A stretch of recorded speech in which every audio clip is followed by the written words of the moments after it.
Shalom,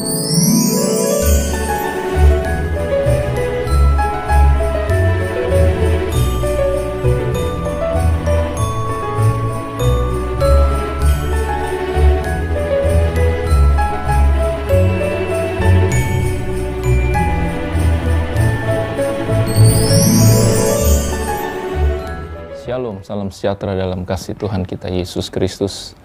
Kasih Tuhan permata hatinya Kristus dimanapun kita berada. Saat ini kembali kita akan melihat kebenaran firman Tuhan mengenai kisah Natal. Ada satu keadaan di saat itu, di masa kelahiran Tuhan kita Yesus Kristus, yang ternyata bukan hanya tercatat di dalam Alkitab sebagai sukacita yang besar, tetapi bagi ibu-ibu di saat itu yang memiliki anak 2 tahun, anak-anak diperintahkan oleh Raja Herodes yang memerintah di saat itu untuk dibunuh. Karena apa yang disampaikan dari orang Majus kepada Raja Herodes bahwa akan lahir raja datang ke dalam dunia ini, dan Raja Herodes takut kalau dia memiliki pesaing dan dia memerintahkan untuk membunuh anak-anak di bawah 2 tahun. Ternyata ada peristiwa yang juga cukup menyedihkan yang mungkin kita terlewati dalam kisah Natal ini.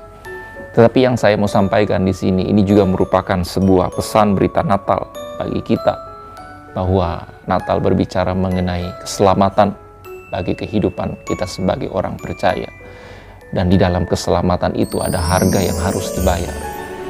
Jadi ada anak-anak yang dibunuh, orang tua yang menangis karena anak-anaknya dibunuh. Dan kita melihat di sini itulah merupakan juga jalan cerita dari peristiwa kelahiran Tuhan kita Yesus Kristus. Tentu dalam hal ini Allah Bapa di surga, Tuhan Allah mengizinkan ini terjadi bagi kehidupan mereka di saat itu. Tapi maknanya apa yang kita bisa tangkap aplikasinya dalam kehidupan kita sekarang ini, bahwa harga keselamatan itu juga butuh pengorbanan. Sebagai kita, sebagai orang percaya di dalam kehidupan kekristenan kita juga harus berani berkorban demi keselamatan, demi keubahan diri kita, demi mengenakan kodrat ilahi, yaitu kita berani berkorban segenap hidup kita bagi Tuhan dan bagi kerajaan Tuhan. Jadi bukan hanya sekedar menyambut berita sukacita, tetapi juga kita harus memaknai dengan benar bahwa ada harga pengorbanan bagi kekristenan. Apalah artinya kekristenan tanpa pengorbanan seperti Tuhan kita Yesus Kristus. Ingat bahwa Tuhan berkorban, dia meninggalkan tahtanya, dia mengambil rupa sebagai seorang manusia. Dia yang adalah Tuhan, tetapi dia mengambil rupa jadi manusia, bahkan manusia biasa, dan dia berani rela taat bahkan mati di kayu salib. Dia berkorban segenap hidupnya, dia mengosongkan dirinya dalam surat Rasul Paulus kepada jemaat di Filipi.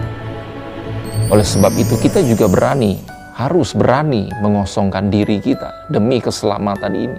Kita berani melepaskan, kita berani meninggalkan gairah kenikmatan dunia atau ikatan-ikatan apapun di dalam dunia ini, percintaan dengan dunia. Kita harus berani tinggalkan.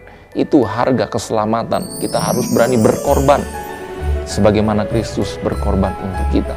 Ya, tanpa pengorbanan tidak ada keselamatan. Oleh sebab itu, biar di Natal ini kita maknai dengan benar makna Natal yang sejati. Bukan hanya kita sekedar memberi, memperhatikan, memperdulikan. Bukan berarti itu tidak baik, itu baik, tetapi lebih dari itu. Kita berani berkorban diri kita, segenap hidup kita, meninggalkan percintaan dunia, meninggalkan semua kenikmatan dunia ini, tetapi berani berjuang hidup sempurna seperti Tuhan kita Yesus Kristus.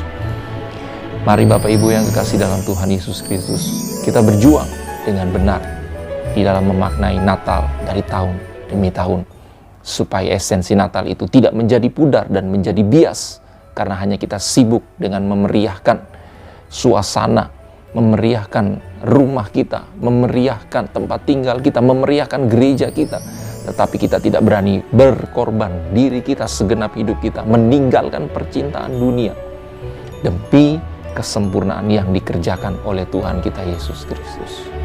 Demikian, Shalom, salam sejahtera bagi kita semua. Tuhan Yesus memberkati.